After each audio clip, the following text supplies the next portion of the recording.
প্রিয় বোন আমার, আজকে তোমাকে একটা গল্প শোনাবো। পাহাড় সম ইমানের শক্তিতে বলিয়ান একজন মুসলিম তেজস্বী রাজকন্যার গল্প। আমাদের বোন হালিদ সালার গল্প। ইসরায়েলি চেকপোস্টে 18 বছরের তেজস্বী কন্যা আমাদের বোন হালিদ সালা ধরা পড়ে। ইসরায়েলি হায়েনার দলেরা বোন হালিদ সালাকে নিকাব সরাতে বাধ্য করল, কিন্তু না, ইমানের শক্তিতে বলিয়ান মুসলিম কন্যা হালিদ সালা জানিয়ে দিল যে সে পারবে না। তখন ইয়াহুদি সেনারা বোন হালিদকে নিয়ে বাজে মন্তব্য করা শুরু করল। তাদের নানান কটুকথা বোন হালিদ সালার ইমানের প্রাচীরকে ভাঙতে পারল না। অবশেষে বুক বরাবর বন্দুকের নল তাক করিয়ে ইসরায়েলি সেনা বলল, নিকাব না সরালে বুলেটের আঘাতে বুক ঝাঁসা করে দিবে। যাদের ইমান পাহাড়ের মতো অনড়, সমুদ্রের মতো বাঁধহীন, তাদেরকে ভয় দেখানোর মতো বুলেট আদৌ কি দুনিয়ায় আবিষ্কার হয়েছে?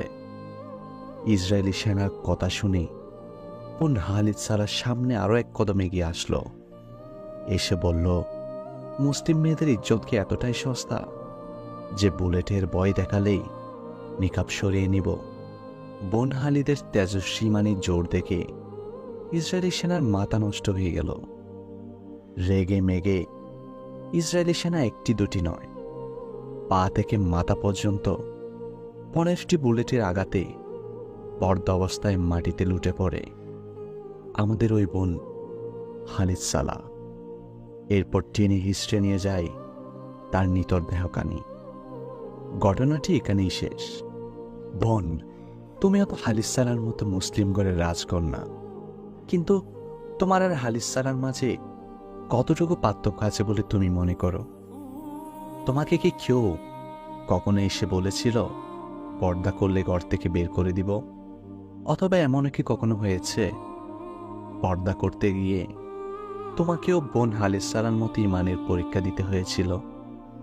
আমি জানি তুমি কোনোটিরই বাধার সম্মুখীন হওনি। কোনো কারণ ছাড়াই তুমি বেপর্দা হয়ে ঘুরছ, বেপর্দা হয়ে একা একা বাইরে যাচ্ছ, শপিং করতে যাচ্ছ, যেখানে খুশি সেখানে যাচ্ছ।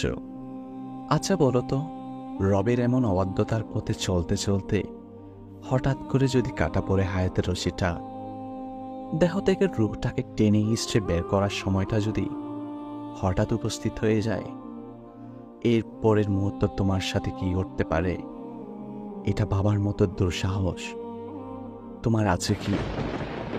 বোন আমার, পর্দা করে চললে তোমাকে গল্ফের হালিদ সালার মতো বন্দুকের নলের সামনে দাঁড়াতে হবে না। পর্দা করে চললে দুনিয়া এবং আখিরাতে তোমার মর্যাদা কতটুকু বাড়বে যদি তুমি জানতে, তাহলে গল্ফের হালিদ সালার মতো তুমিও বন্দুকের নলের সামনে দাঁড়িয়ে বলতে, মুসলিম রমণীরা পর্দায় সুন্দর। আর এই পর্দা, এই আবরণ স্বয়ং আল্লাহ সুবহানাহু ওয়া তাআলা নিজেই দিয়েছে। তুমি ম্যাচিউর বোন আমার, যথেষ্ট ম্যাচিউর। জানোই তো, বেপর্দা মেয়েদের সাথে সবাই মিশতে চায়, কিন্তু কেউ তাকে বউ বানাতে চায় না। একজন নেশাখোরও বিয়ের সময় ভালো একজন মেয়ে খোঁজে। নাকি তুমি এই বাস্তবতা এড়িয়ে যাবে বোন? অবশেষে আশা রাখি জাগরণের এই জাগ্রত জোয়ারে তুমিও ফিরবে বলে। أبدأ بذكر الله وصلي على الزين اللي جمع خلقه ووحد هواه